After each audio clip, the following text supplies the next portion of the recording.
میں حضور کی عظمت کے جو پہلو آ سکتے ہیں وہ ہے آپ کی عظمت بحیثیت انسان، لیکن ان کا بھی تجزیہ کریں گے تو اس کے بے شمار پہلو ہیں۔ حضور کی حیثیت، آپ کا مرتبہ اور مقام بحیثیت ایک سپہ سالار کے۔ اب یہ بڑے بڑے جرنیلوں سے پوچھئے کہ آپ نے جو جنگی حکمت عملی اختیار فرمائی اس میں جس مہارت کا ثبوت دیا ہے، حالانکہ ساری عمر کبھی آپ نے کسی جنگ میں حصہ نہیں لیا، بدر سے پہلے یا اس سے پہلے کی چند مہمات میں شرکت کی ہے، باضابطہ جنگ کی نوبت نہیں آئی، لیکن یہ کہ دنیا دنگ ہے کہ جنگ کی مہارت اور اس کی حکمت عملی کو مرتب اور معین کرنے میں کس قدر آپ نے صلاحیت کا اور کس قدر قابلیت کا ثبوت دیا ہے۔ پھر کسی سے صلح کرنی ہے، صلح کی نیگوشیشن، اس میں آپ نے کس مہارت کا اور کس واقفیت کا اور کس اہلیت کا مظاہرہ فرمایا۔ صلح حدیبیہ ہو یا میثاق مدینہ ہو یا اس سے بھی پہلے یثرب کے مختلف طبقات کو آپس میں جمع کرنے کے لیے جو معاہدہ ہوا ہے، ان کا مطالعہ کیجئے، عقلیں دنگ رہ جاتی۔ ایک قاضی القضات کی حیثیت سے آپ کا مقام کیا تھا؟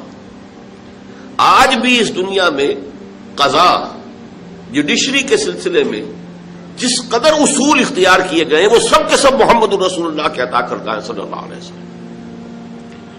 کسی بھی مقدمے میں ایک فریق کی بات سن کر فیصلہ نہ کرو جب تک کہ فریق ثانی کو بھی سن نہ لو، یہ اصول آپ کا بیان کرتا ہے۔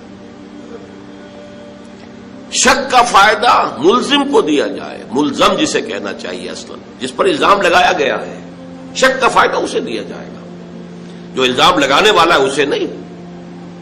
یہ فیصلہ محمد رسول اللہ کا ہے۔ یہ اصول آپ نے انیشیٹ کیا ہے کہ 100 مجرم چھوٹ جائیں کوئی حرج نہیں، کسی بے گناہ کو سزا نہیں ہونی چاہیے، یہ اصول آپ کا دیا ہوا ہے۔ ہماری موجودہ جوڈیشری پوری عالمی سطح پر انہی اصولوں پر قائم ہے۔ یہ دوسری بات ہے کہ ہمارے ہاں کرپشن نے بیڑا غرق کر دیا، اصول غلط نہیں ہے، جوڈیشری کے اصول تو محمد رسول اللہ کے عطا کرنا ہے۔ ہماری خیانت ہے، ہماری بدعنوانیاں ہیں، ہماری جانبداریاں ہیں، ہمارا بک جانا ہے، ہمارا سیاسی جو لوگ ہیں ان کا اعلی کار بن جانا، یہ چیزیں ہیں کہ جس نے عدلیہ کا جو ہے وہ بیڑا غرق کیا ہے۔ ورنہ اصولوں کا جہاں تک تعلق ہے وہ تو اصول وہ ہیں جو محمد عربی صلی اللہ علیہ وسلم نے کیے۔ اس سے بھی ذرا نیچے اتریے، بحیثیت باپ حضور کا کردار کیا تھا؟ یہ حضرت فاطمہ سے پوچھئے رضی اللہ تعالی عنہ۔ بحیثیت شوہر آپ کا کردار کیا تھا اور آپ کی کیا عظمت تھی اس میں؟